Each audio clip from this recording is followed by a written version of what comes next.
Hello and welcome to this week's episode of Nacho Problems, where we turn ordinary recipes into extraordinary nachos.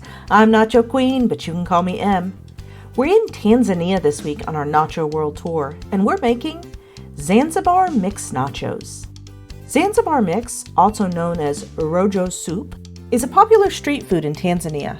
It's got several different components, so I think it's going to be a lot of work, but I just had to give it a try. So let's get started.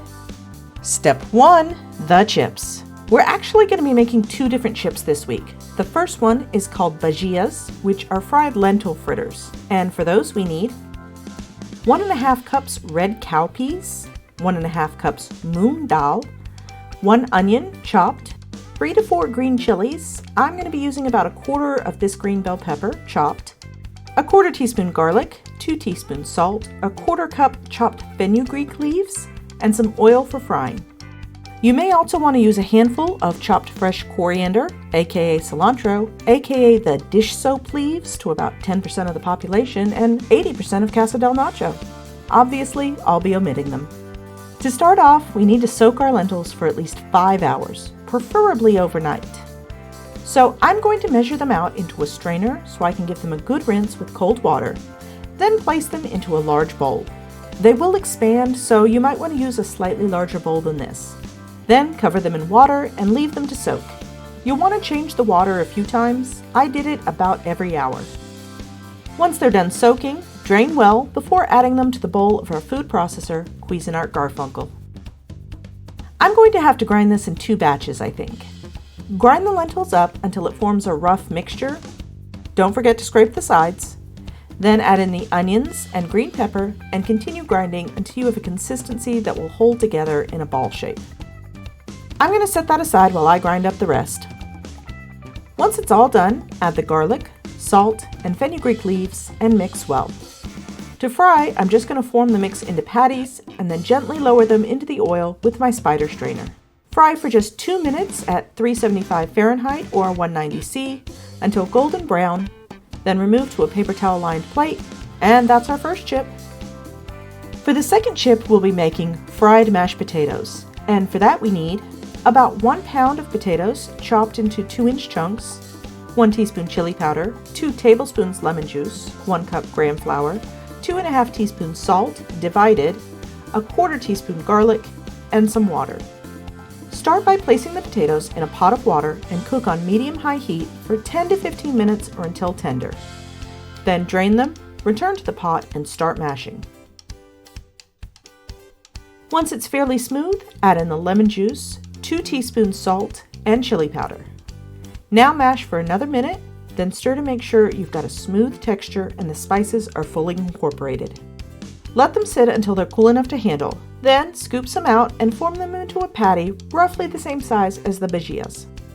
You might want to chill these for a bit to firm them up while we make the batter.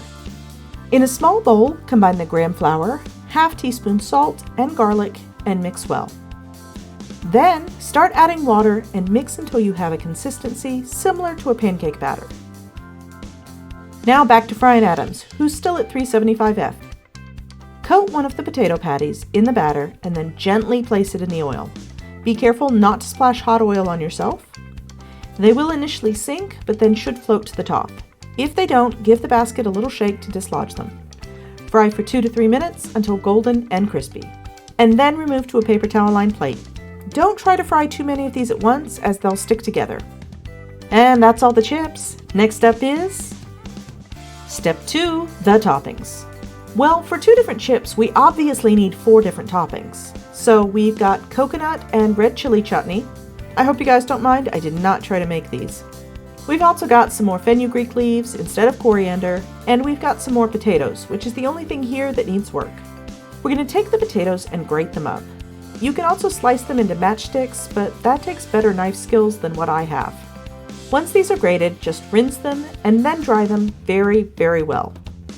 Then it's back to frying atoms, who's getting quite a workout this week. They only need about 2 minutes until they're crispy. And that's all for the toppings. Last up is Step 3, the cheese. So if this recipe is supposed to be a soup with more accessories than a Barbie doll, then I guess the soup part should be our cheese. And for that we need 2 tablespoons graham flour, 2 tablespoons atta flour. I couldn't find this, but research says it's a whole wheat flour, and that I have. Half a cup coconut milk, 2 to 3 tablespoons grated mango. I got frozen mango because I wasn't sure how I would use up the rest of a fresh mango, and this gives me options.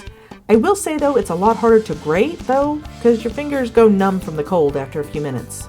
A 1/4 cup lemon juice, 2 teaspoons chili powder, 1 teaspoon salt, 1 teaspoon garlic, 2 to 3 green chilies. I'm using some more of the green bell pepper. 2 potatoes, peeled, cubed into bite-sized pieces, and boiled till soft. You gotta love a recipe that has potatoes 3 ways.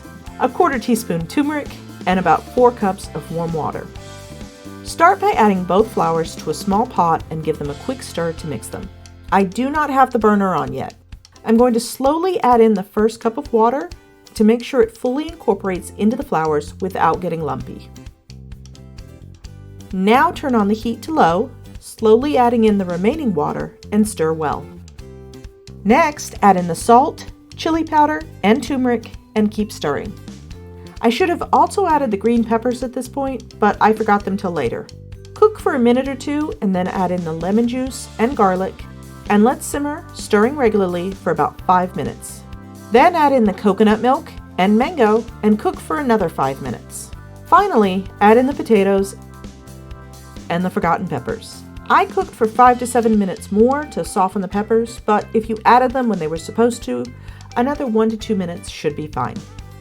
And that's the cheese. Let's throw this all together in. Step 4, let's eat. We'll start with 2 each of our chips. Add a few spoonfuls of the soup, a pinch each of the potatoes and the fenugreek leaves, and finish with a spoonful each of the chutneys. Let's see who's up for taste tester. The wheel spins and lands on Jimmy Buffett. Okay, he goes in first for the fried mashed potatoes, and let me tell you, those were addictive. Next, he tried the lentil fritter and liked that as well. I didn't really care for the soup, but full disclosure, I don't like mango, but several of the others liked it. Everyone liked the chips though, and all in all, I'm calling it nachos. Well, that's all for this week. I hope you enjoyed it. If so, give it a like and please consider subscribing if you want to see more nacho videos. If you have an idea for a future video, you can leave a comment below or tag me on the site previously known as Twitter. I'm at NachoProblemsYT. I've also linked my Blue Sky below, but you won't find me on Facebook, Instagram, or Threads. If you're looking to steal my apron, well, that's nacho merch, but you can get your own at a link in the description. Now, Denephew and Cheeky Nugs are here for a visit and have brought their pup Stinky with them. So I'm spending my weekend refereeing her and our new dog, Houndzilla. But that's not your problem. Thanks for watching, and I'll see you soon.